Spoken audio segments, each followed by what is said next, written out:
everyone. It's very nice to be here. Thank you, Matt and the QuEra team for arranging this in this beautiful venue.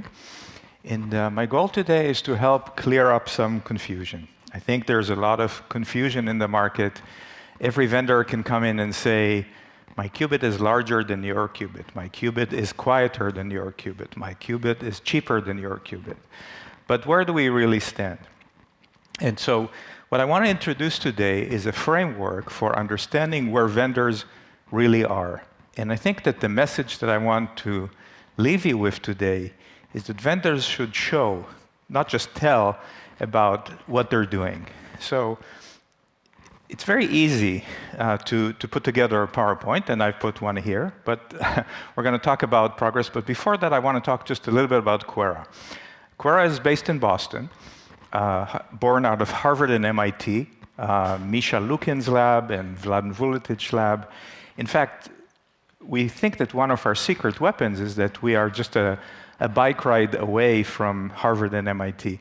And Misha actually rides his bike very often to QuEra. When it's in the rain, it gets very interesting. But sort of the scientific and personal collaboration that we have with Harvard and MIT allow us really to make such quick progress. And that's why we think we're both the scientific and commercial leader in neutral atom quantum computers. We have systems that are available on the cloud. Our first system, Aquila, is available for the past 3 years, 1 to 3 years, on AWS. We've installed the system in Japan. We've got offices in Boston, in Tokyo, and in Harwell in the UK. And we're well funded. Recently raised about $230 million, including from Google, SoftBank, and I think a week or two ago we announced that NVIDIA has also joined us, and we're very thankful for their support. Neutral atoms, cold atoms, are very hot, they're very cool as well.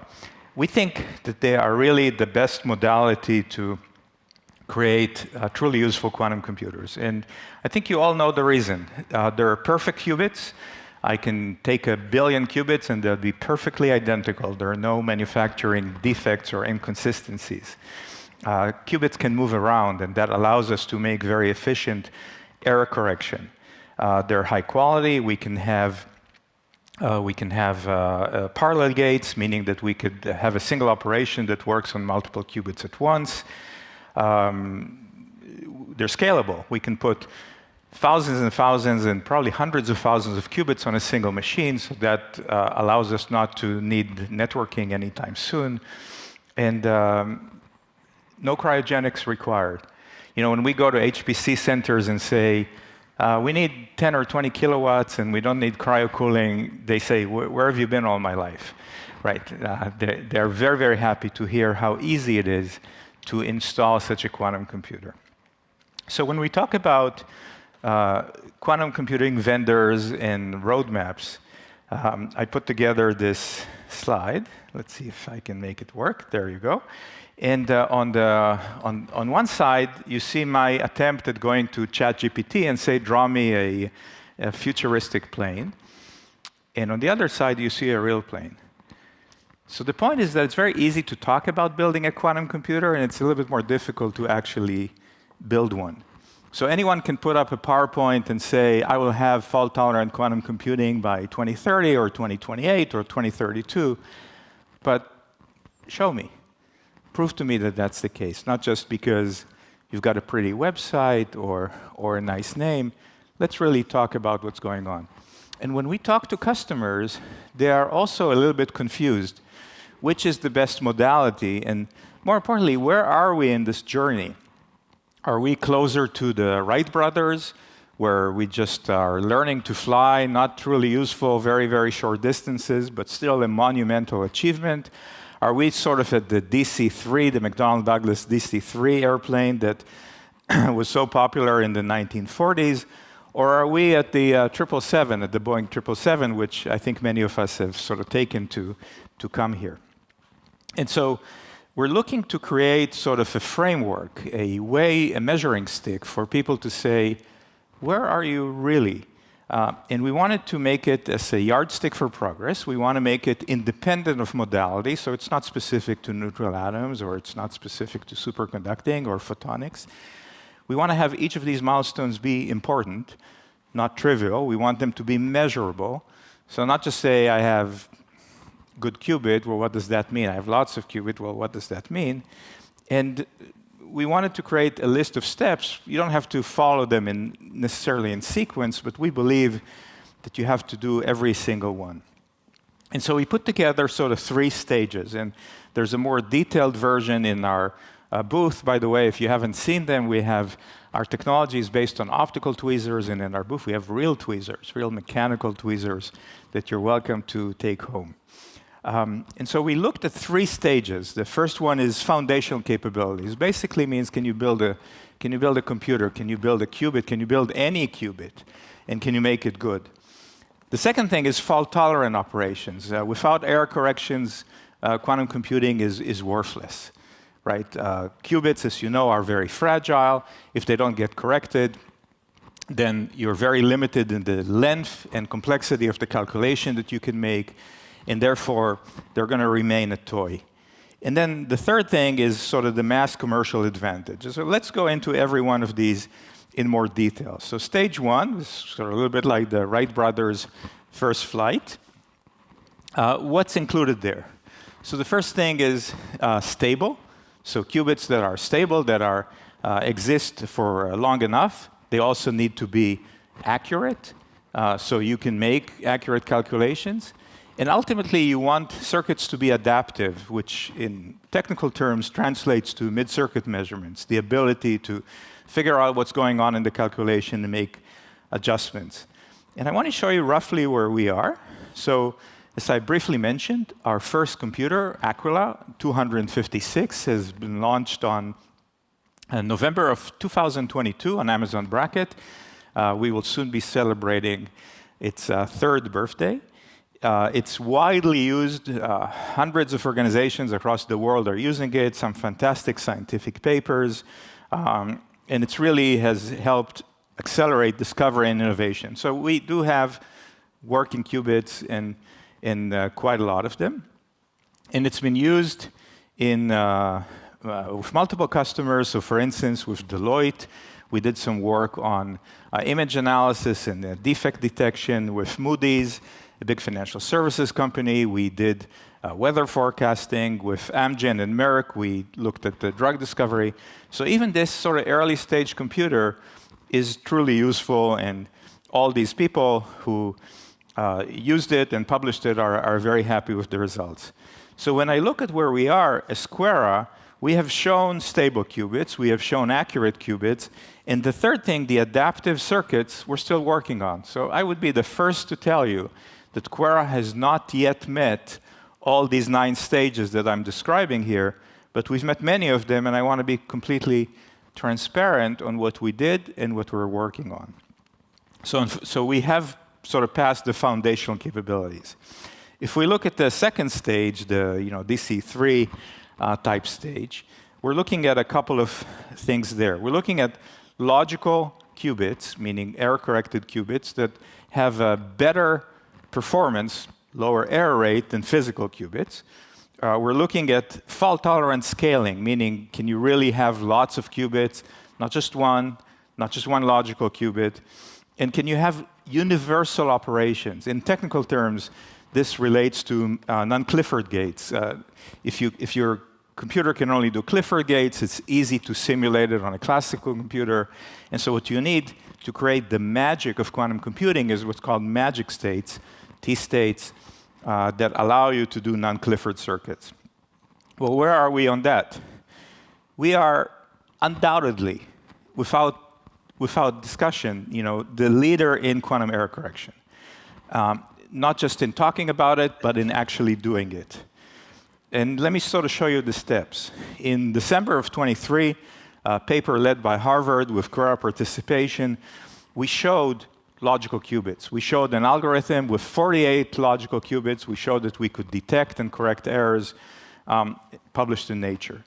The next step is to show that it actually scales. This is a paper called Constant Overhead Fault-Tolerant Quantum Computation, which means that we can have bigger and bigger circuits and still have a manageable number of operations. The third one is reducing the logical layer overhead. And what that meant is to say, how many rounds of error correction, how many operations do you need to do to actually correct errors? That was published, and I think this afternoon this is getting published on Nature as well. I'm sorry, this one is getting published on Nature. By reducing the number of error correction operations, we can make circuits faster. So for instance, in this paper that will be published in Nature this afternoon, we have shown a 30x or a 50x improvement in the operation time, in the execution time of circuits. So there used to be a complaint that neutral atoms are great, except that they're slow. Well, with neutral atoms, you can implement things. You can implement error correction schemes that are much more efficient. You could do error correction with much fewer cycles.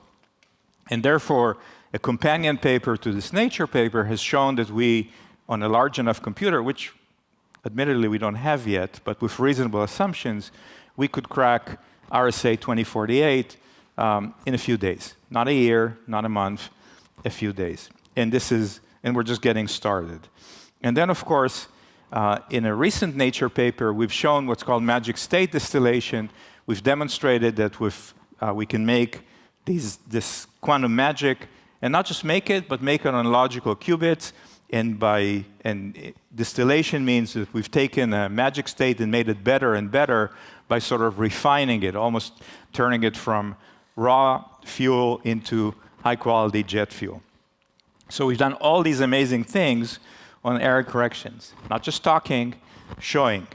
And this is actually how it looks. So when you look, these dots that you see on the screen are atoms. These atoms in our technology can move, they can shuttle. When they're close together, we can make them interact. And of course, this video has been slowed down dramatically so we can all see it. Normally, this happens in microseconds. So this is what this looks like in real life. Universal quantum operation on magic state distillation. It was not just done in a Harvard lab, as much as we like Harvard labs. This was done on a real computer. This is the computer that we installed in Japan, in Tsukuba, not too long ago. On the left side, you see the Japanese prime minister admiring an explanation of this computer. It was installed alongside a 2000 GPU NVIDIA supercomputer. So in Japan, they're exploring the powerful combination of neutral atom quantum computers with classical supercomputers. So not just showing, not just telling, showing. This is, by the way, how it looks in real life. This is just, I'm sorry to say, this was just me walking around the computer with a camera a couple of months ago, just to show you how it really looks.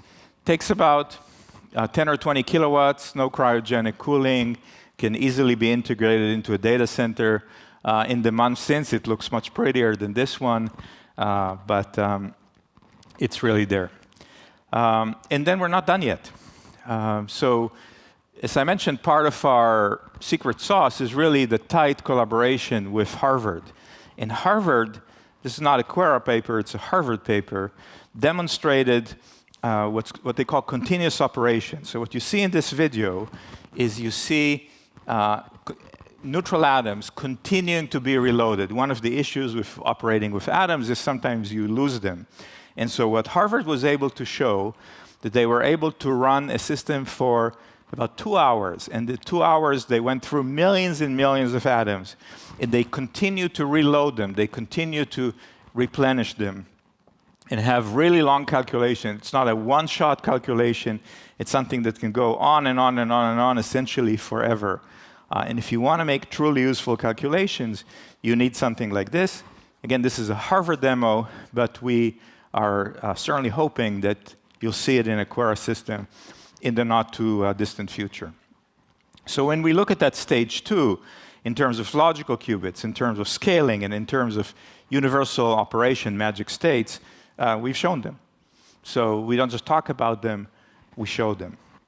And stage 3 is really about mass commercial advantage. Can you make something that's truly advantageous, that's truly better than a classical system? Can you make it production grade, that it's not going to run just on Thursday morning for 5 minutes at an MIT lab, but it's going to run just like our Aquila computer, 130 hours a week, meeting the Amazon SLAs, something that you can actually depend on. And whether it's deployable, meaning that the requirements to deploy it are reasonable. So one thing that people are looking to deploy, they're looking to integrate classical and quantum. And so we're delighted to be partnering with NVIDIA. What you see in this picture is Jensen Huang shaking hands with Professor Misha Lukin, scientific co-founder of QuEra. NVIDIA is building what's called the NVAQC, NVIDIA Accelerated Quantum Center. Magically, they're building it in Boston, close to where QuEra is. And we're collaborating with them both on integrating GPUs and QPUs, on exploring quantum for AI and AI for quantum. And recently, they also became an investor. Because we want to get this deployed, and because we understand that while QuEra is really good at some things, we're not really good at everything, we've created an ecosystem of partners in software, in HPC, in application developer, in consulting. Deloitte is a partner, BCG is a partner, SAS is a partner, Algorithmic, QPerfect that was mentioned earlier, and many others. And when we go to customers, we can bring the power of that ecosystem together. So when we look at all of these together, we say, we haven't demonstrated quantum advantage yet. We're showing some positive signs, but we do have something that's production grade, that can be deployed, that's truly useful, that's deployable, that doesn't require cryogenic cooling. We started thinking about plane analogies, and I started about the Wright brothers and the 777 and the DC-3 in the middle. Here's another set of planes. On one side, you see the B-2 bomber. The B-2 bomber is a very special plane, but only 20 or 22 were made. And the reason only 22 were made is that it costs $2 billion. Originally, I think the US government ordered 70 of these, but then they saw how expensive it is, so they said, we're only going to have 22. And on the other side, you see the 777, the Boeing 777. Nearly 2,000 of these were made, and they continue to be made because it's truly useful and it's affordable enough that many countries and many organizations and many airlines can have it. QuEra is building the 777 of quantum computing, something that's truly useful. And when you look at other vendors, or when you look at QuEra, I think it's instrumental to ask, which parts of the roadmap have you actually shown? Have you deployed this on the cloud or on-prem, or is this just a PowerPoint? How large will a meaningful system be? So some of these will be like the B-2. They will be the size of the Stade de France, a football field. They will cost $1 billion, and they will require 100 megawatts of power. That doesn't mean they're not useful. They may be very useful, but maybe only 5 or 10 or 20 of these will be made because they're going to be so expensive and so large. We, on the other hand, believe that we can make quantum computers for the mass market, and we're well on the way to doing that. If you wanted to engage with us, there are 3 ways to do it. One is through quantum systems. We offer our quantum systems on the cloud and on-premise. We'd be happy to let you use one, or if you're so inclined, to buy one for installing in your application. We do collaborative research. Part of our DNA is collaboration with companies, with academic institutions. As we push forward, we push the envelope of error correction or application.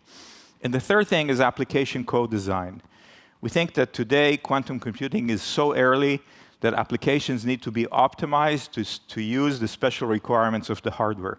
So we work with governments, we work with HPC centers, we work with enterprise innovators worldwide to find problems that they care about and see if we can make them optimized to our hardware to deliver results. Now, these are not business-changing results yet, but I think they show the promise.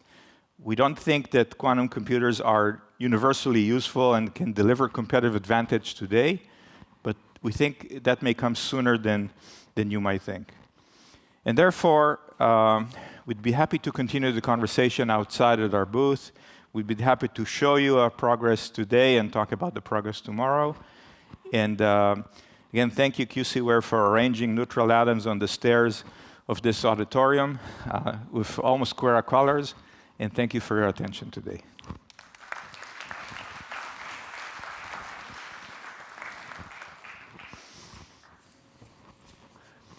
So we have 2 questions from the audience. So first, one audience member would like to know, how does QuEra make design choices when going from one prototype to the next? We always start from the customer. So we say, OK, this is what we think customers will want, and we do that by talking to them and then working backwards. And then part of it is practicality. I mean, some people ask us, why are we using rubidium atoms and not something else? And it's a practical choice about what can we deploy today based on existing or upcoming technology. Great. And the second question is, what are the biggest difficulties that QuEra faces in the design and fabrication of quantum devices? The biggest challenge is that quantum computers are not truly useful today. And so we are working to strike the balance between installing more computers at customer sites, but then installing these computers take away from some of our scientific talent, and we want the scientific talent to work on the next generation. So our biggest issue is always continuing to hire the best and brightest people and find customers that are interested in engaging in such leading-edge technology. Great. Let's thank Yuval again. Thank you very much.